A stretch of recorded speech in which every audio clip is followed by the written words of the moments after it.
pica, pica. Essa aqui tá pica, pica, corrida. Pica, pica, curita. Aqui não tem protocolo. Senta pra bobeira. Pica, pica, curita. Pica, pica. Pica, pica. Essa aqui tá pica, pica, corrida. Pica, pica, curita. Aqui não tem protocolo. Senta pra bobeira. Pica, pica, curita.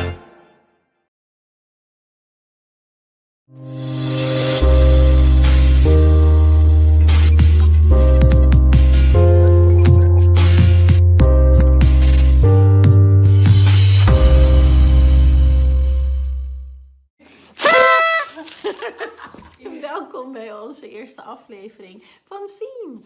Ik ben Christine Sibilo. Ik ben Brooklyn Sibilo en we vinden het echt super leuk dat je kijkt. In deze aflevering gaan we je tijdens Beauty Scene de effecten van make-up laten zien. In City Scene nemen we jullie mee op stap in onze nieuwe woonplaats. En tijdens de unboxing ga ik een nieuw product uitproberen. Die heel bekend is op social media. Dus we hopen dat je blijft kijken.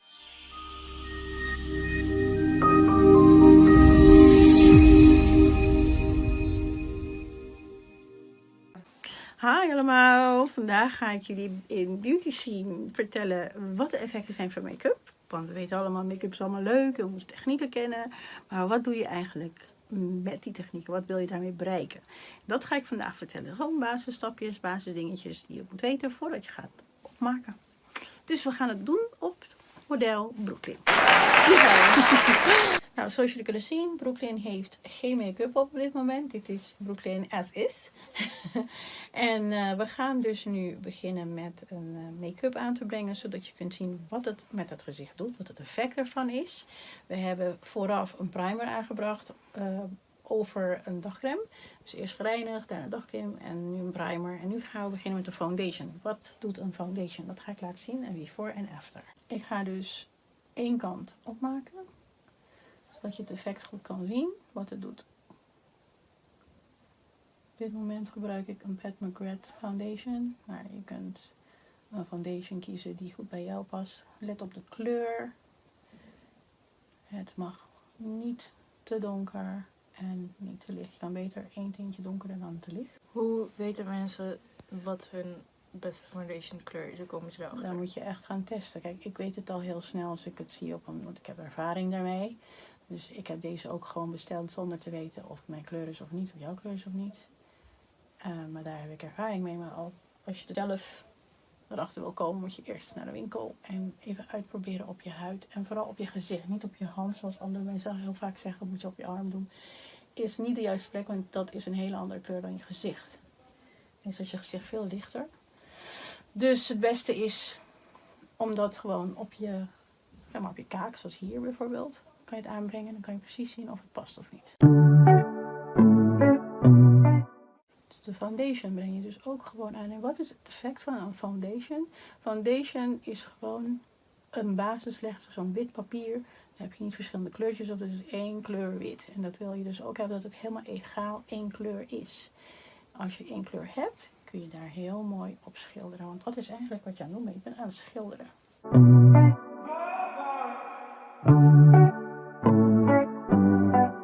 En dan hebben we voor de donkere kringen, dat heb jij een beetje. En voor het effect. Wat voor effect zit en waar, hoe weet je waar je het moet doen? Nou, make-up betekent eigenlijk accentueren en camoufleren. Dat is het enige wat je aan het doen bent. Dus alles wat naar voren is, zoals dit is wat of boller, dat wil je naar voren brengen en naar voren laten komen en blijven komen. Dus dan wil je dat niet donker maken, want dan valt dat weg. Dus je cheekbones wil je accentueren, dus dat maak je lichter.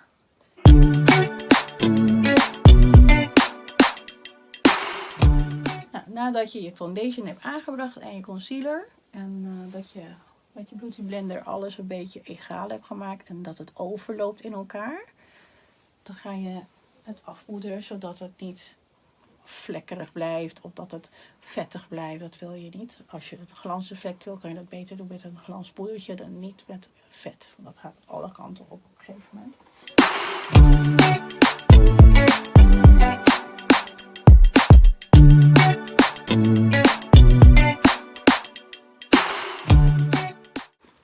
een beetje op een geest. Wat zeg je? Lijkt Ja, wel nu precies. wel. En waarom gaan we dat dan? Waarom is dat goed? Omdat we nu gaan sculpten. Dus dat betekent dat we een schaduw in gaan brengen waar we schaduwen willen. En dat doen we door shapen. En shapen, daar heb je dus een iets donkerdere kleur nodig dan je eigen huidskleur. Breng je een wat donkerdere kleur aan. Eronder. Daardoor wordt wat erboven is lichter en boller. En dat doe je niet alleen daar. Je hebt ook nog een rond hoofd. En dat wil je ook niet als een plat iets hebben. Dus dat ga je vanuit de cheekbone, vanaf de jukbeen, ga je naar boven. Ik doe dat ook hetzelfde met je kaaklijn. Want een kaak wil je strak hebben. En niet bol en niet dubbel, etc. Dus eigenlijk maak je een soort van 3. Wat je ook kunt doen, als je er nog slanker uit wil zien, hoeft Brooklyn niet natuurlijk, maar dat is voor mocht je een wat vollere nek hebben, dan kan je waar het naar binnen gaat, waar het minst naar buiten stekende deel, kun je dus ook een zeg maar donker maken. Dan lijkt het net alsof het nog dieper is en dat maakt het oog slanker.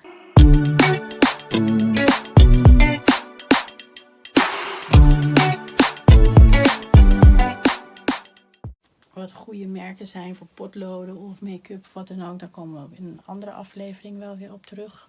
Maar voor nu ga ik gewoon alleen de effecten laten zien. Maak maar dicht. Trek een beetje aan het oog, zodat je een strakke lijn kunt trekken. En ik laat eerst zien wat het doet als je een heel kort stukje doet. Je kunt het natuurlijk uiteraard alleen boven of alleen beneden doen.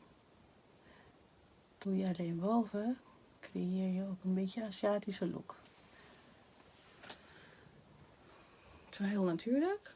En dan zie je, dan lijkt het alsof waar je het hebt gebracht, de wimpers meer zijn. Ga je naar beneden, maak open. En laat je hem aan de benedenkant ook zien. Je creëert een groter oog, omdat het ook aan de onderkant zogenaamd meer en dikkere wimpers heeft.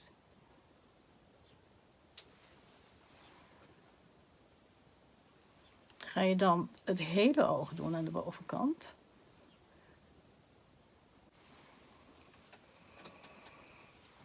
Een groter oog.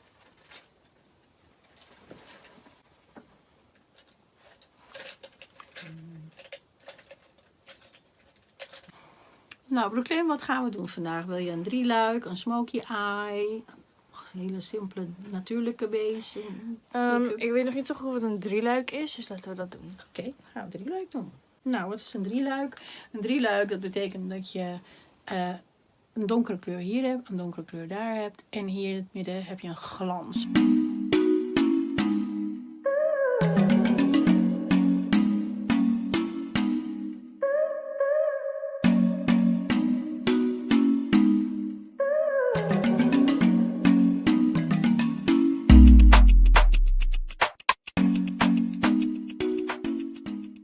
Before and after.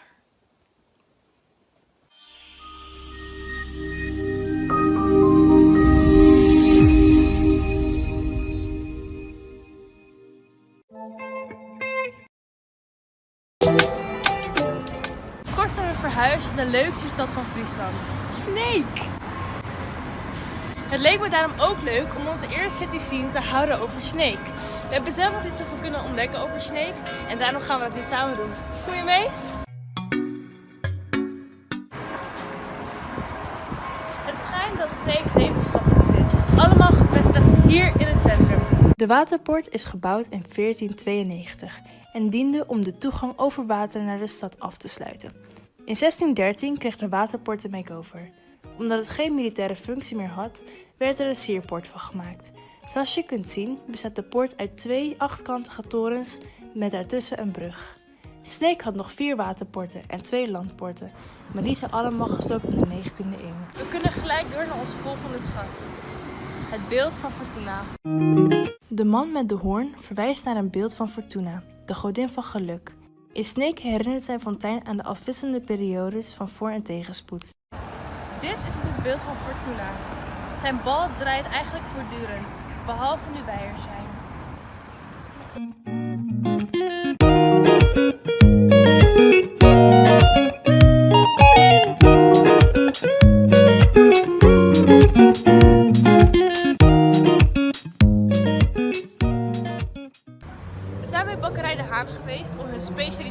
halen. Hun oranje koeken. Ze zijn alleen niet oranje, maar ze zullen vast wel lekker smaken. En verrassing, ze zijn ook niet oranje van binnen. Maar...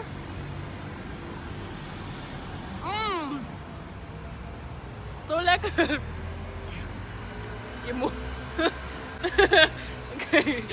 Het is gemaakt van amandelspijs. Not my favorite, maar de slagroom is wel lekker. De Martini-kerk is in de 11e eeuw gebouwd van vulkanisch as, beter bekend als tufsteen. Deze kerk is de meest centrale kerk van Sneek. Sinds 1498 heeft het zijn huidige gotische stijl gekregen. In de zomer is het op werkdagen geopend voor bezichtigingen en op de maandagavonden zijn er ook orgelconcerten. Mocht het iets zijn wat je kunt waarderen uiteraard.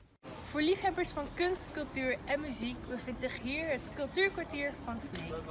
Hier vind je dus een poppodium, theater en een kunstcentrum. Kom je mee?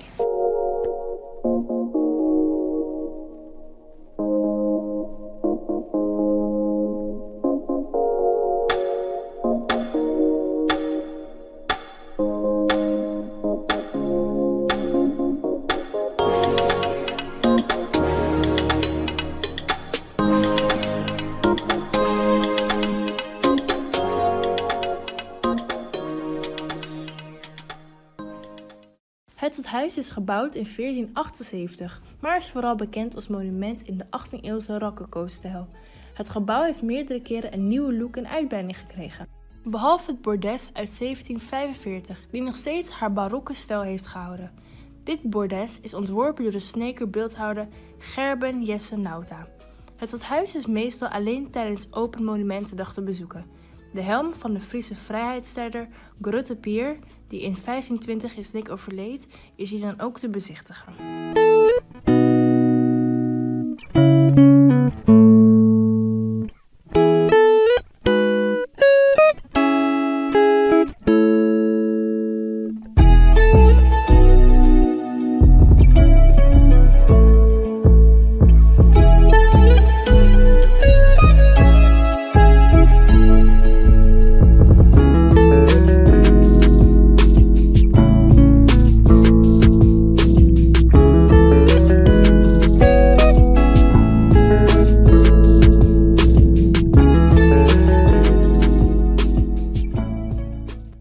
We staan hier voor het Fries Scheepvaartmuseum. Hier ontdek je alles over de geschiedenis van de scheepvaart in Friesland.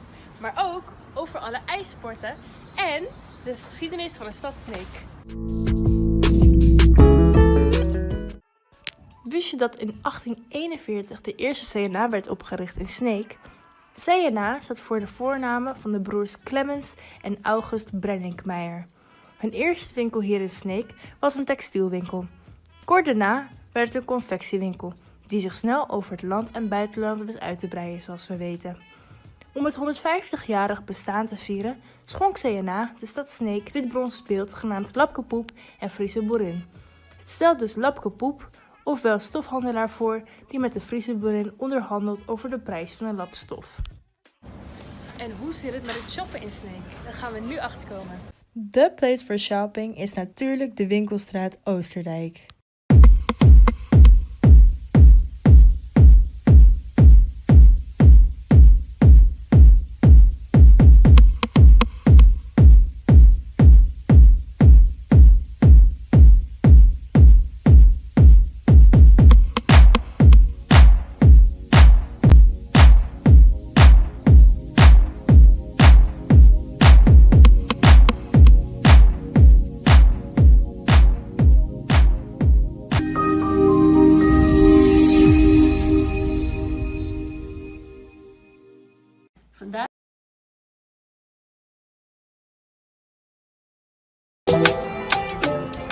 Kort zijn we verhuisd naar de leukste stad van Friesland, Sneek! Het leek me daarom ook leuk om onze eerste city scene te houden over Sneek. We hebben zelf nog niet zoveel kunnen ontdekken over Sneek en daarom gaan we het nu samen doen. Kom je mee? Het schijnt dat Sneek 7 schatten bezit, allemaal gevestigd hier in het centrum. De waterpoort is gebouwd in 1492 en diende om de toegang over water naar de stad af te sluiten. In 1613 kreeg de waterpoort een makeover. Omdat het geen militaire functie meer had, werd er een sierpoort van gemaakt. Zoals je kunt zien bestaat de poort uit 2 achtkantige torens met daartussen een brug. Sneek had nog 4 waterpoorten en 2 landpoorten, maar die zijn allemaal gesloopt in de 19e eeuw. We kunnen gelijk door naar onze volgende schat. Het beeld van Fortuna. De man met de hoorn verwijst naar een beeld van Fortuna, de godin van geluk. In Sneek herinnert zijn fontein aan de afwisselende periodes van voor- en tegenspoed. Dit is dus het beeld van Fortuna. Zijn bal draait eigenlijk voortdurend, behalve nu wij er zijn.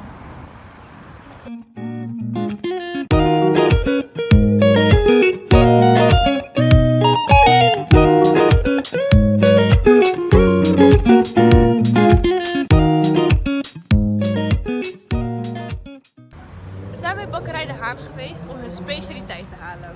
Hun oranje koeken. Ze zijn alleen niet oranje, maar ze zullen vast wel lekker smaken. En verrassing, ze zijn ook niet oranje van binnen, maar...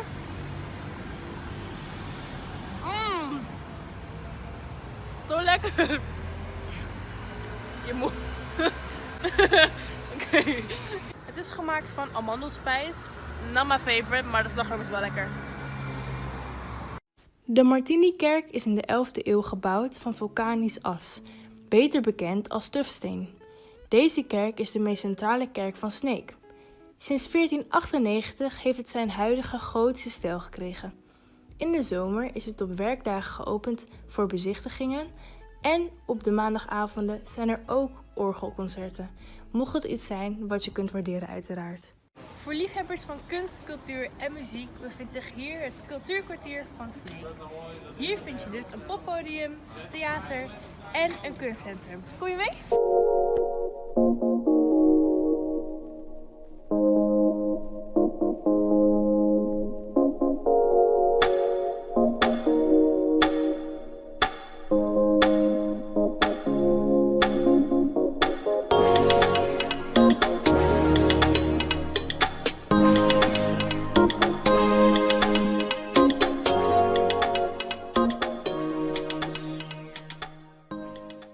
Het stadhuis is gebouwd in 1478, maar is vooral bekend als monument in de 18e-eeuwse rococo-stijl. Het gebouw heeft meerdere keren een nieuwe look en uitbreiding gekregen. Behalve het bordes uit 1745, die nog steeds haar barokke stijl heeft gehouden. Dit bordes is ontworpen door de Sneeker beeldhouwer Gerben Jesse Nauta. Het stadhuis is meestal alleen tijdens Open Monumentendag te bezoeken. De helm van de Friese vrijheidsstrijder Grutte Pier, die in 1520 in Sneek overleed, is hier dan ook te bezichtigen.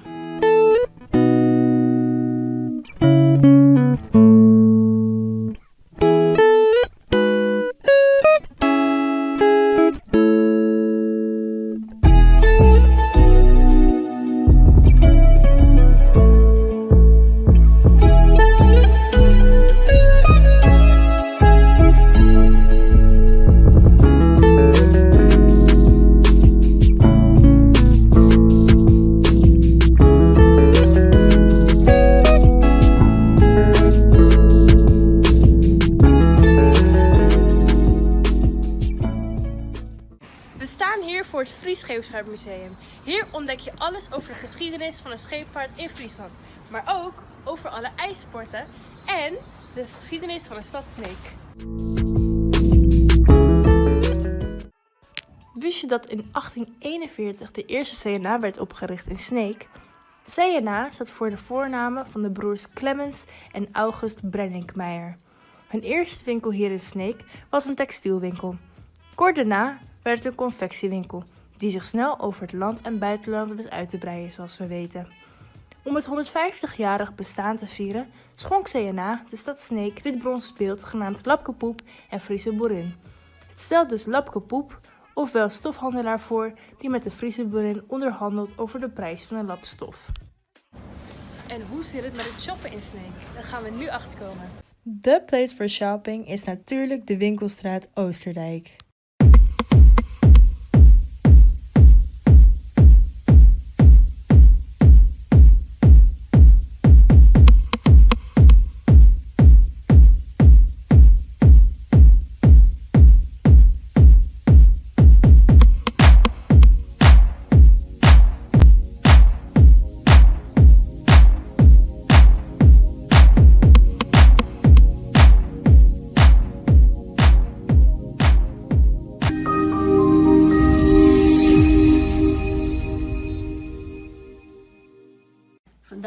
tijdens unboxing ga ik dus een product uitproberen. In de mondzorg tegenwoordig heb je heel veel verschillende soorten tandpasta en mondwater. Ik heb er ook een paar uitgetest al. De ene heeft een korreltje, de andere heeft wel fluoride, geen fluoride. Ik ga zelf voor geen fluoride tegenwoordig. En dit was iets nieuws wat ik zag op Instagram, denk ik, voorbij komen. En dus ik dacht, ik ga hem bestellen en kijken wat het is. En of het echt werkt of niet. En dat ga ik vandaag met jullie doen. Het heeft een hele catchy naam. Smiles. Nou, zo zit het in de verpakking. Je krijgt een leuke fles erbij. Als je deze bestelling doet natuurlijk. Je kan ook alleen de zakjes doen, geloof ik. En een zakje met tabletjes. En ja, ze zijn compleet duurzaam, blijkbaar. Je krijgt een leuk kaartje bij. Love and care for your teeth and the planet. Dus geen plastics en geen gekke dingen. Ik heb hem al in de fles gedaan en ik ga hem uitproberen. Ze zeggen dus dat je hem moet crushen in je mond. Tandenborstel moet je nat maken en dan poetsen.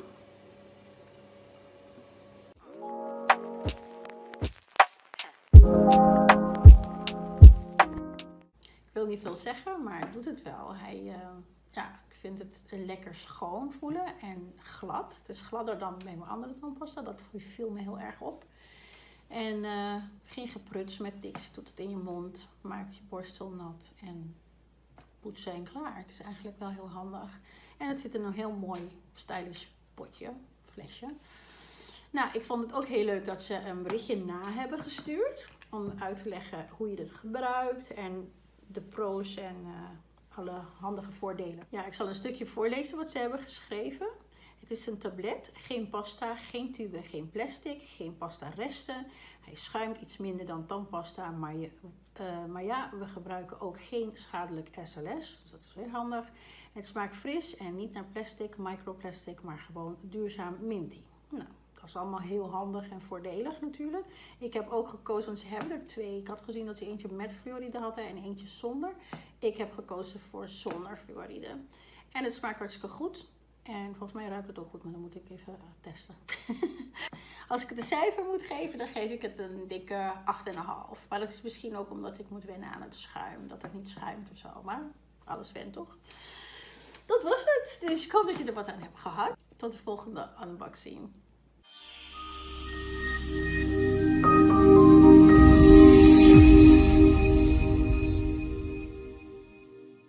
Bedankt voor het kijken naar onze allereerste aflevering van Zien. Hopelijk zien we je ook bij de volgende. Doei! Bye!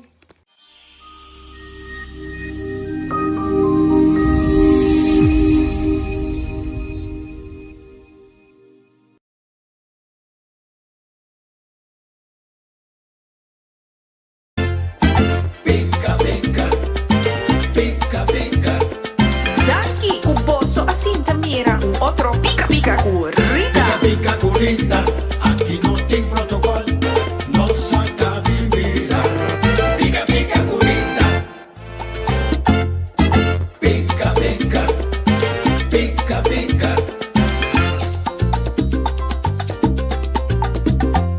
Pica, pica, curita. Aquí no tem protocolo. No saca vivira. Pica, pica, curita.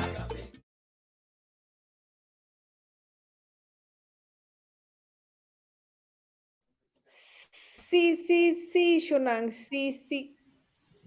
Sí, Shonang. Esse aqui tem um programa novo, que nós que vai purba, waxi, e tem a smaak die turnos seguidores dan die Pika Pika Talk Show.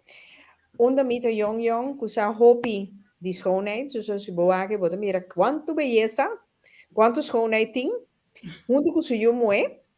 Christine, welkom in het team die Pika Pika Talk Show. Dank je Rita. E boa noite, Turene. Ja, en dus Christine, como mesa hanje programma vai?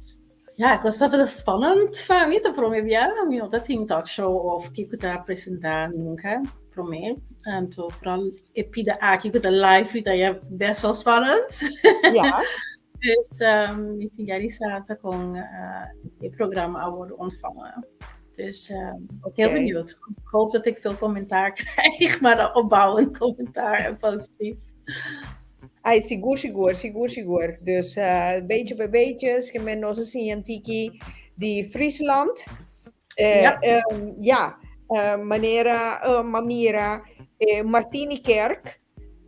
We kunnen zeggen, ik drank Martini. Wow. Fiesta.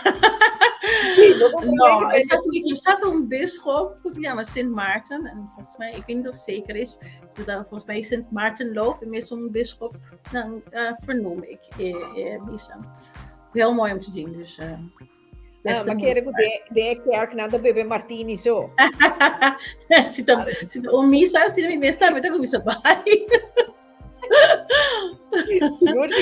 Sigur. Ato nang lekkernijtje, kon je maar een lekkernijtje troben? Anti-maasco onkost, dat is zeer ja, ik hou niet van suikerbrood, dat lijkt me niet zo lekker. Ik plaat dat suikerbrood, ik meestal het lijkt niet aan, maar suikerbrood komt uit Friesland. En toen oranje koek of zoiets, oranje koek geloof ik. Ja, Brooklyn Augusta, lo qual kunnen de boete dan met dingen stol, weet je, paastol en kerststol. Dat is dat amandelspijs in Augusta. Dus ja, dat kan dat meneer. Probeer dat je dat probeert. Het is best wel zoet, ja. Maar ja, goed, dus heel veel mensen er wel van houden. En toen, je ziet er gewoon met de Friese eierkoek. Dus het is niet hetzelfde. Dat er met zo'n Costco eierkoek dan ons kunnen zien. Zacht, dus ik dan een duro en toen denk ik moli. Zo lekker. Oh. Ja. En wat voor smaak? Wat voor smaak? Ja, ei. Okay. Ei en zoet. Ja. Want normaal gesproken, hoor ik me bij een weekendje werken me bij een stad, sempre met de puntra. Kiko, dat typisch ding. Ja, zie. Ja, lekkers, manieren me zaken me bij Limburg, me nota binkas sing un fly. Oh, heerlijk, ja. Ja, rijstfly, nee. Ja, dus echt waar, ja. Ja, als je met de puntra te horen naar Nosa mes, naar Nosa, of dan te besamen, ja, met de keren 10. Dus dat vond ik wel mooi, die koek, bosabi, zo ja, zeker bosnij, die een lekkernij. Ja, maar oranje, pero no die nada oranje, nee. Brooklyn, dit is oranje koek, wat is dit? Weet ik niet, quizás padinta oranje, ik weet nog padinta boko. Dus we nee. Maar ja, goed, zo heb je overal wat lekkers. Je ook al kwalk met de ja, weet je, dat zijn Antilliaanse kruiden en Antilliaans eten. Niet te vinden nog. Quizás naar Heerenveen. Of niet te vinden in Friesland. Nee, wel eens in Friesland wel, maar niet Sneek. Nog keer in. Rijstefly en puddingfly, Jadira. Ja, dat lijkt me ook heel erg lekker. Rijstefly niet zo, maar puddingfly wel. Nee, ik hou van rijstefly. Die van Limburg, die is echt anders. Oké. Is lekker. Ja. Oh, wat zei je? Wat is er anders aan? Het is anders gemaakt en hij heeft een korstje op die rijst. Oh, dat klinkt lekker. Ja, een hele zachte korstje, heel apart. Maar je mis. Oké, dan met die bij wachten. Check it out. Ja, Jadira, als ik ooit een weekend naar Maastricht ga, dan breng ik een stukje voor je. Beloofd is beloofd. We gaan samen even gezellig bij Jadira eten. Ai. Ja, die smaak is ook apart. Het is echt apart. Ja, en je moet vroeg daar zijn, want het is snel op. Mensen staan in de rij buiten zondag. Ja, echt waar. Er is een caminda speciaal voor compra. Speciaal, ja. Ze hebben de eerste prijs gewonnen. Oh, vandaar. Ja, dat is zoiets als oliebollen. Eind van het jaar. Ja, helemaal nee, maar oliebollen is te vet. Ja, nou, ik vind ze wel lekker hoor. Oké. Pero Christine, waarom die naam Snake? Snake? Waarom de naam Snake? Weet je dat daar ben ik nog niet achter. Misschien Ik heb geen idee. Nee, ik zou liegen als ik het wist. Daar kan ik je geen antwoord Oké. op geven. Kan je Ja, wel een ja. antwoord geven op waarom scene met een X? Waarom is dus, zien met een X? nou ja, het is natuurlijk iets van Christmas, heb je natuurlijk Xmas. En ik denk Ja. Christine, dus het is X10, Xine, dus het is scene. En dan kun je heel leuk fashion scene en beauty scene en allerlei soorten movie scene kan je erachter plakken. Dus dat doen we op die manier. Leek me wel leuk. Ja. Oké. Nou, lieve mensen, app me. Laat me weten, wat hadden jullie bij de eerste aflevering van Zien gevonden? Ja. En Heel graag. ja, het is wel interessant.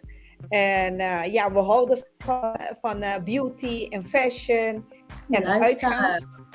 En uitgaan Ja. dat komt ook nog wel, als het goed Ja. blijft gaan met Ja, wat we zonder mogen. corona, zonder cure. Dus dat. dat Nou, ik is ga wel- dus dat is binnenkort wel ga ik in Almere stappen, dus we gaan het zien. Salsa, merengue en Rosita's. Dus misschien neem ik even mijn camera mee om dat ook te filmen. Maar laat me weten. Jadira, het is nieuw. Ja, het is een nieuwe programma. Ja. Die we willen kijken van als het jullie het leuk vindt. Weliswaar in het Nederlands. Je weet, ik gooi een beetje papiaments. Ik gooi mijn moedertaal niet weg. Maar nee, het is wel nieuw. Ja.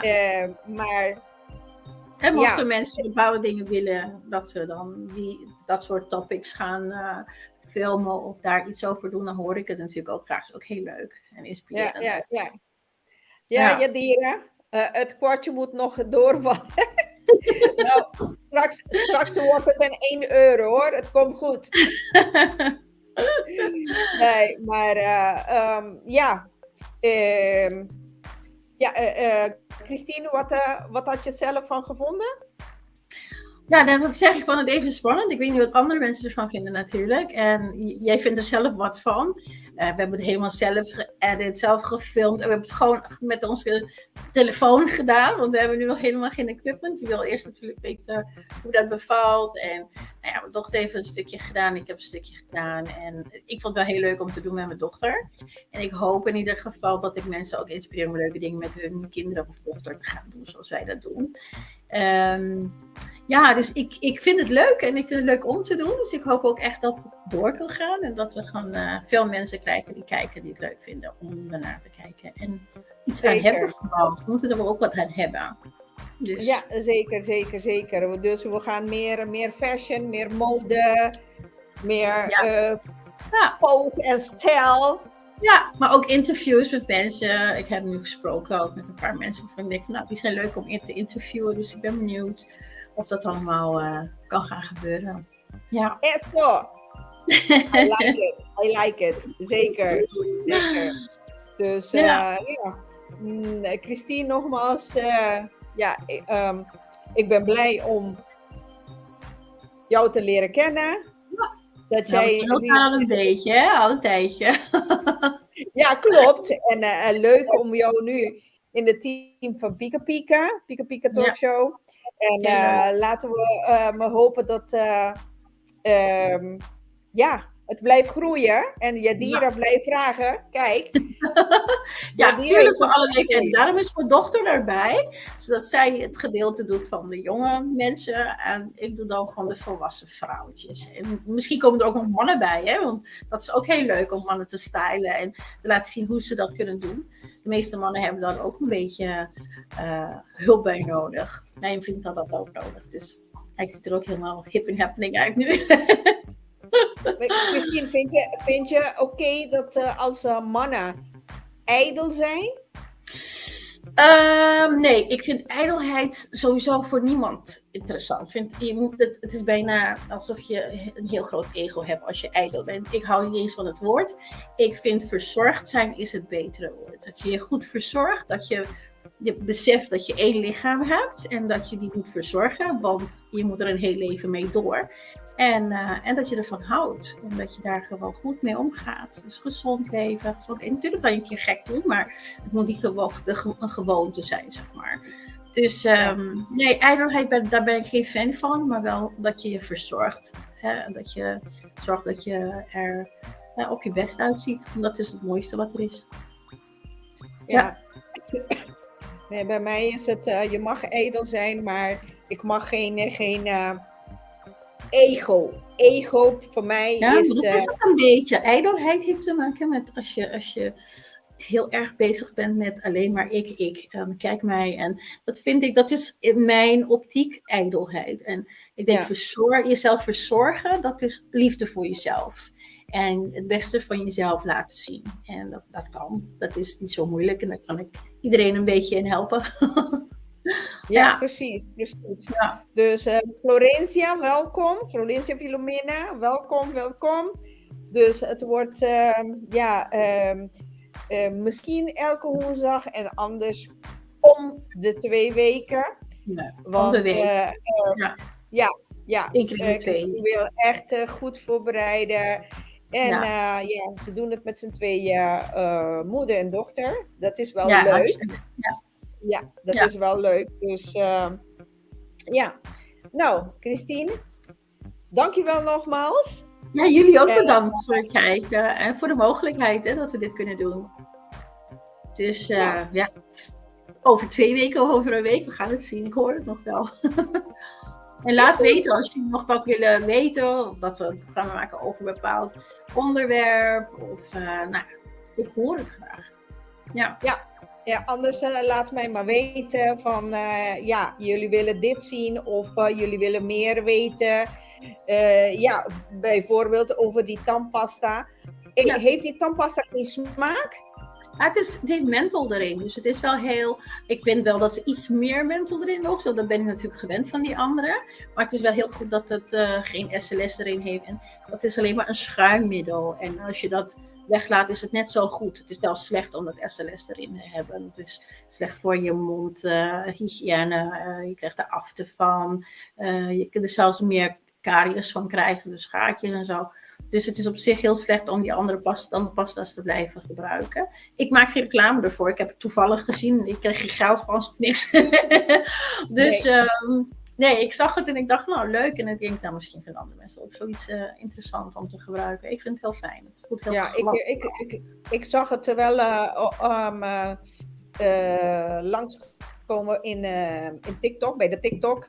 Dus ik heb ook vragen van... Ze adverteren veel nu, heb ik gemerkt. Maar het is best wel het is handig ook. Als je bijvoorbeeld gaat slapen ergens, dan kun je 2 van die dingen meenemen en klaar. Je hoeft niet een hele tandpasta die misschien open gaat in je toilettas of wat dan ook. Dus ik vind het op zich wel een goede uitvinding.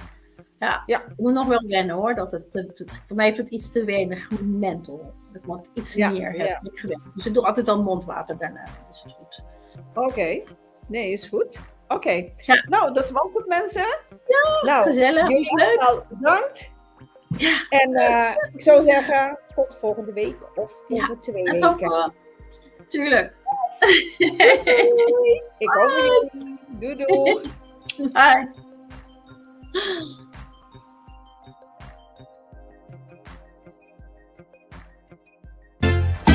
Pica, pica, pica, pica. Daqui o bolso assim, Tamira. Outro pica.